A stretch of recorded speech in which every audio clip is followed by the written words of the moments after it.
Hello, my name is Sulin. I'm Sulin Gasheen on Twitter and Instagram, and I'm really pleased to have been tagged in the Wheel of Time hype train. So Rob at Malky Talks set this up and came up with a list of 11 questions in which to challenge us all, get us a bit thinking and get us hyped about season 2. The train tugged along and I got tagged by Elliot Edits. If you don't already follow them both, I'm sure you do.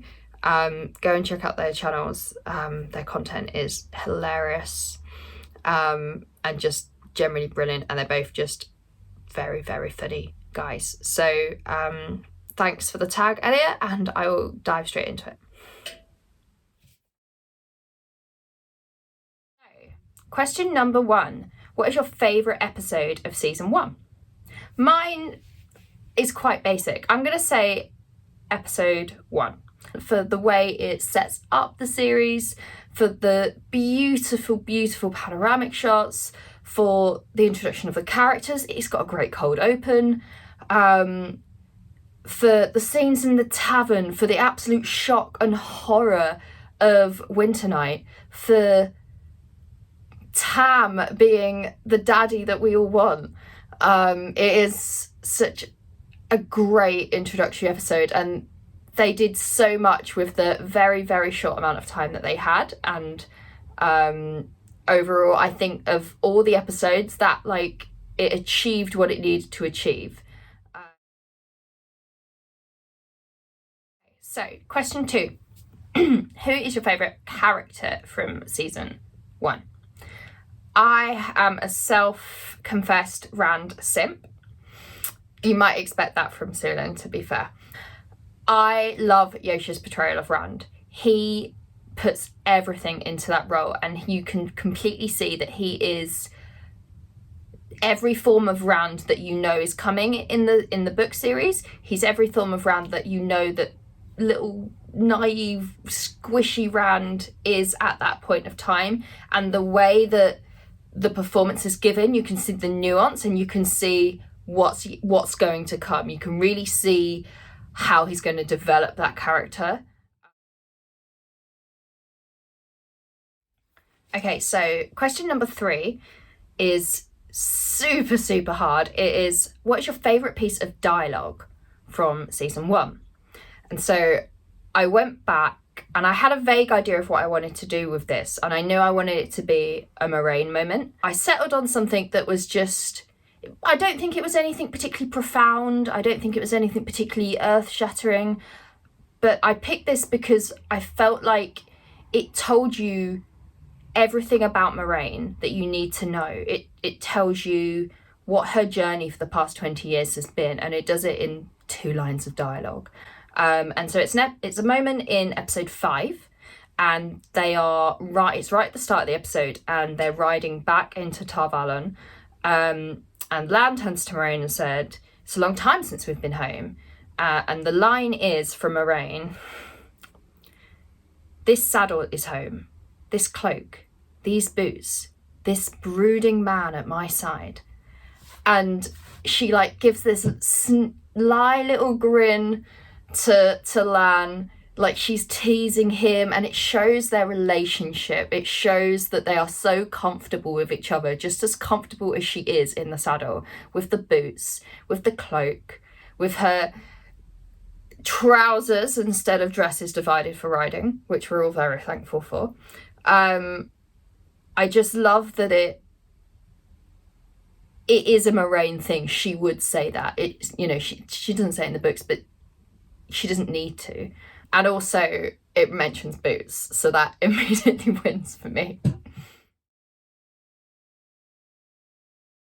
So question number 4 is, what character did you end up loving that you didn't expect to love?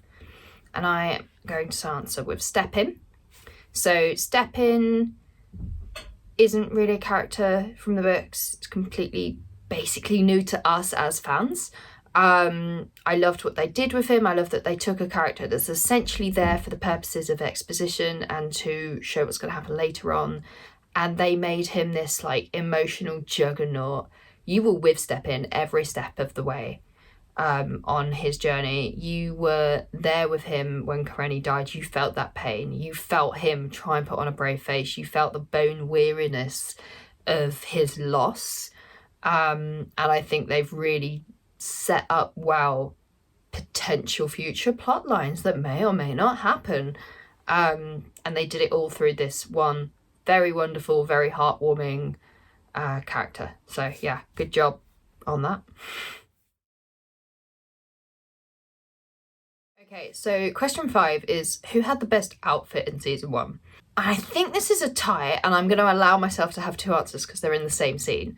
And that is Tam's Ileana armour, his cloak, his Blood Snow scene outfit, and Shail's Kadin-Sor.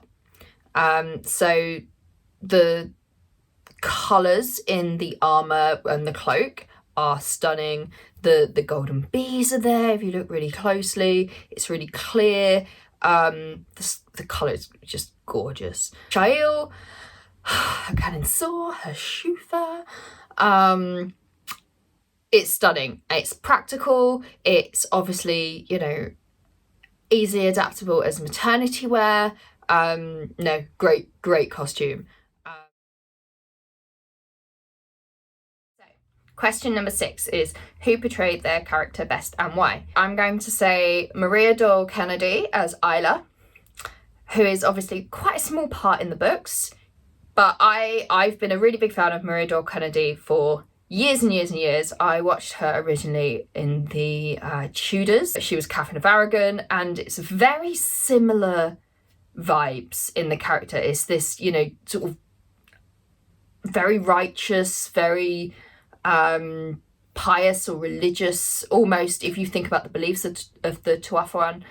And so it was really interesting to see her take that and deliver something very different. Her scene is heartbreaking, that scene with Perrin.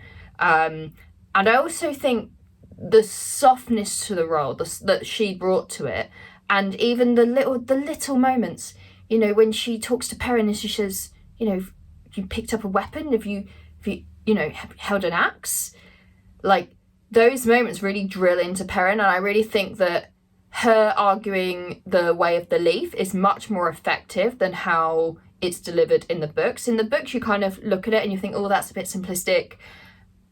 Is that really something I could believe in? Whereas you sit there and watch the TV show and you're thinking, yeah, no, I'm gonna be a pacifist. That's it. I'm in. Like, give back my spears and bucklers. Obviously, I would never do that. So yeah, no, Maria Doyle Kennedy. And if you haven't watched the Tudors, go and watch the Tudors, because it's so hot. It's so hot, and she's great. Okay, question number 7. What moment unexpectedly made you cry and or laugh? So I'm going to answer this in 2 parts, because I've definitely laughed out loud and sobbed watching The Wheel of Time. So I'm going to start with cry. So the first moment, and hate is going to hate, but Layla, my girl, I sobbed my heart out, and I hate fridging. I absolutely detest it as a trope. I don't like how it's used. It doesn't matter.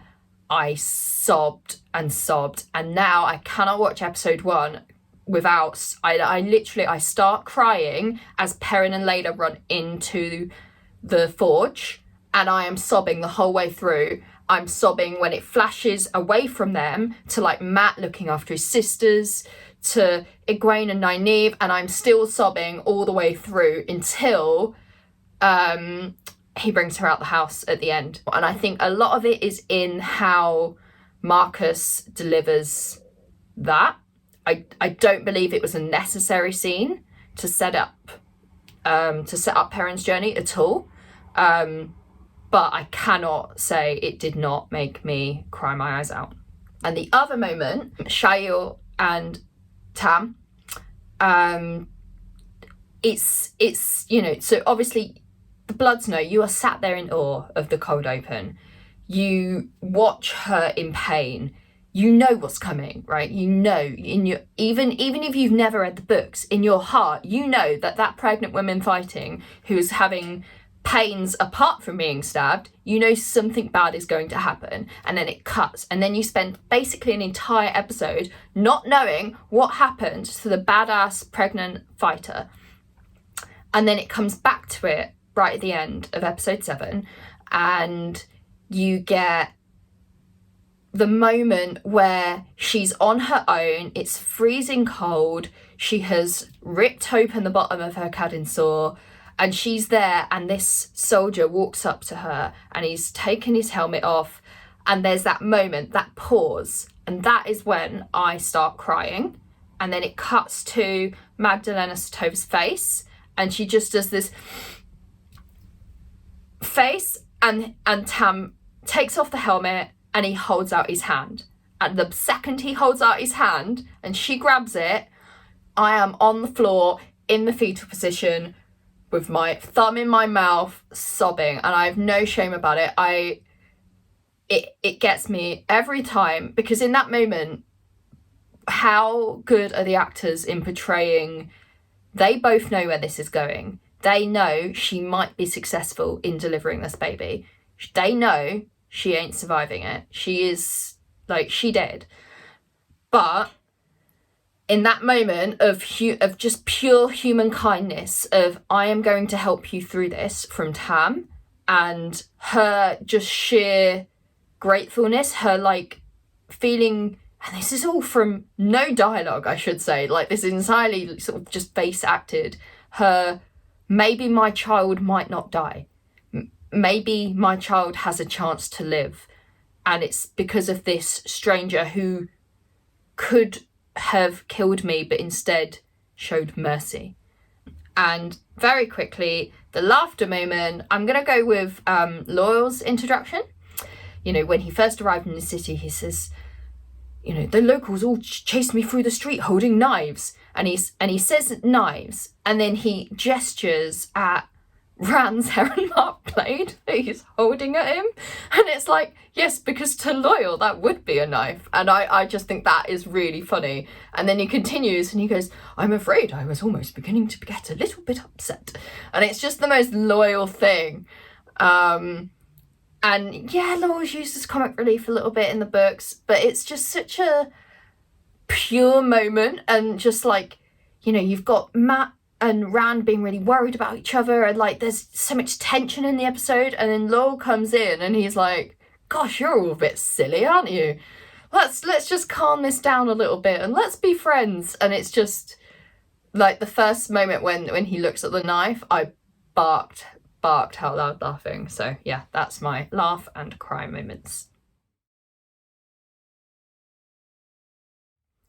Okay, so question 8 is, what moment is the best homage to the books? And there are lots of nice moments that we could pick. Some people in the hype train have already said Wait for Manethrin, which is a great answer. I went for a moment in episode 5, which is a Matt and Rand moment. And I actually think the Matt and Rand stuff is really strong in season 1. And it's when they're on the balcony looking out in Tarvalon, looking at Logain.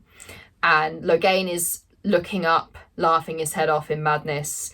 And Matt turns to Rand and he's like, if one of us, you know, if it turns out one of us can channel, promise we won't get like that. And they have that little moment where they're trying to reassure each other that basically, if one of them is the Dragon Reborn, then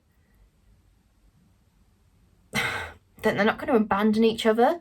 And they have those moments in the books, but it's that moment that, you know, and they have a few of them, and then obviously it's kind of turned on its head later on in the series with how Rand behaves in thinking, oh, I'm always going to be using my friends, and how Matt behaves in, oh, Rand's the bloody dragon, I don't want to be bloody near him, blood and bloody ashes. So it's just a really nice moment in that it pays homage to the books, and it sets up later stuff in the books as well. So that's just really nice character moment. Question 9 is, aside from the blood snow, what was your favourite cold open? So Rob at Malky Talks did a really great ratings video of all the cold opens, which I'd really recommend you go and watch. Mine obviously is the blood snow. Get to see some badass Aiul fighting for the first time. Nynaeve versus Trolloc. Like, I don't know, like, there's not really much else you can say. Many a person before me has said it much more eloquently than I can. It's not without its problems. The start when Nynaeve's being dragged by her hair is awful. And I would definitely never have filmed that way. But if you ignore that bit and just focus on Nynaeve shanking Trolloc, yes, that is cinema that I want to see. So, question number 10 is, what is your favourite moment from the behind the scenes footage for season 2? I'm gonna have a couple of different moments, and I'm gonna pick 2. So my first is gonna be Moraine and Lan on the beach. That it's the moment that poses the most questions for me, because, you know, not a lot happens with them, if we're being perfectly honest, in book 2. They kind of just bugger off for a bit. So obviously they can't just say, oh, Rosamund, would you mind you and Daniel Henney just buggering off for a season? So they've obviously got to do something, right? So they're on a beach. It's a cold beach. It's a windy beach. Is it the beach, for example, where the Sean Chan executed a little girl via tidal wave? We don't know. However, it gives me these like cold, blustery winter mornings in a British seaside town, and I kind of just want there to be a little side plot where Moraine and Lan go to the beach, get an ice cream, get some fish and chips, go on the pier, maybe they fight over who's going to drive the dodgem. I'm really excited to see what they do with that, in all seriousness. Secondly, going back to my boy Yosha, and it's the moments where there's 2 specific moments, which are he's walking through like it's either foggy or smoky town, and he's holding up a lamp, and I'm wondering if it's carrion. Is it maybe post-chapter house, if we're going to get that scene? But he's got the shaved head. He's different Rand at this point. And that is like, oh, exciting. And the other moment is he's in a chair, right? And it looks a bit throny, I'm not going to lie. And he's got like a blanket over his legs. And he's sat there and he's like, It's the start of like leader Rand. And obviously I'm taking all of this from one shot of Rand looking a bit hot, going, but hot as hell. And also just like, it just shows that we're going to get character development. Like, that's a strong pose. That is a I ain't taking no from you pose. So I'm really excited to see like solo Rand for a bit, see what happens there. The last question is, which actor are you most excited to see for season 2? And Rob has given us a choice of 3. Keira Coveney as Elaine Trocand, Ayula Smart as Avienda, and Donovan as Matt. I'm going with Ayula Smart, which might not be very surprising. I want to see my Spear sister. Having been very, very lucky to meet Ayula, I am so excited for how she's going to portray Avienda. I've seen her perform, and the strength she can bring to, like, the physical strength she can bring, as well as the resilience into that role. I am fascinated for how she's going to do Avienda. she's gonna be so fierce, and I cannot wait to see her slay. I want to see her do fight scenes and take down people. I want to see her do maiden hand talk. I want to see her get really, really upset when, you know, she has to give up the spears. I can't wait to see the Aiel. Like, they are the people I'm like, I don't care. Like, cut the sea folk, cut the kin, cut like Tarabon for all I care. But the Aiel, oh, I cannot wait. Daddy Ruark, Sulin, obviously.